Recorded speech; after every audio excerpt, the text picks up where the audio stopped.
Assalamualaikum warahmatullahi wabarakatuh. Perkenalkan, saya Fitriza Yunisa dengan NIM 2003014. Di sini saya akan menjelaskan laporan diskusi video presentasi yaitu tentang administrasi kurikulum. Nah, saya dibimbing oleh Ibu dosen Tia Ayuningrum SPD MPD. Nah, pada kesempatan kali ini saya akan menjelaskan beberapa poin materi. Yang pertama, apa itu kurikulum? Yang kedua, apa itu kurikulum pendidikan? Yang ketiga, apa itu administrasi kurikulum? Dan yang keempat, apa saja sih prinsip-prinsip dari kurikulum itu? Dan yang kelima, mengapa sih kalau kurikulum itu selalu berubah-ubah di Indonesia? Dan kurikulum apa yang diterapkan di Indonesia pada saat sekarang ini? Kurikulum adalah rancangan alat untuk mencapai tujuan pendidikan dengan jumlah tahapan yang didesain untuk peserta didik serta sebagai pedoman dalam pelaksanaan pendidikan.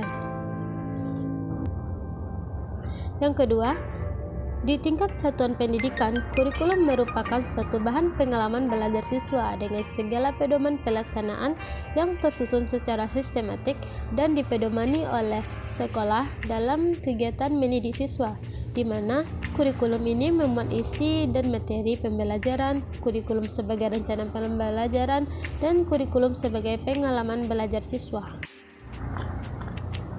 Kurikulum ialah segala pengalaman pendidikan yang diberikan oleh sekolah maupun oleh luar sekolah. Dalam Undang-Undang Nomor 20 Tahun 2003 dalam Pasal 1 Ayat 19 tentang Sistem Pendidikan Nasional memberikan definisi kurikulum merupakan seperangkat rencana dan pengaturan mengenai tujuan, isi, dan bahan pembelajaran serta cara yang digunakan sebagai pedoman pelaksanaan kegiatan pembelajaran untuk mencapai tujuan pendidikan tertentu.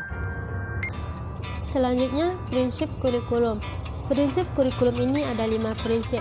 Yang pertama yaitu relevansi. Relevansi berartinya bahwa tujuan, isi, dan proses pembelajaran harus relevan dengan tuntutan dan kebutuhan masyarakat. Yang terdapat kesesuaian komposisi antara komponen-komponen kurikulum, yaitu antara tujuan, isi, proses, dan penyampaiannya. Yang kedua, fleksibel. Artinya, kurikulum harus dapat mempersiapkan anak untuk kehidupan sekarang dan masa yang akan datang. Berarti, kurikulum harus memberi hal-hal yang sulit. Yang ketiga yaitu komunitas. Artinya, pengalaman belajar disediakan kurikulum juga seadanya berkesinambungan antara satu kelas dengan kelas lainnya atau antara satu jenjang pendidikan dengan jenjang pendidikan lain. Yang keempat yaitu praktis atau efisien.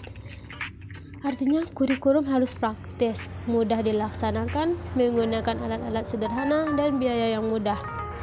Yang kelima yaitu efektivitas, berkenaan dengan keberhasilan pelaksanaan kurikulum baik secara kuantitas maupun secara kualitas. Selanjutnya, mengapa kurikulum di Indonesia selalu berubah-ubah? Alasannya yaitu karena mengikuti perkembangan zaman, terutama pada perkembangan ilmu pengetahuan dan teknologi. Oleh sebab itu, maka pendidikan juga mengalami perubahan pada kurikulum. Dan kurikulum yang biasanya digunakan oleh Indonesia saat sekarang ini yaitu kurikulum 2013 yang berbasis iptek.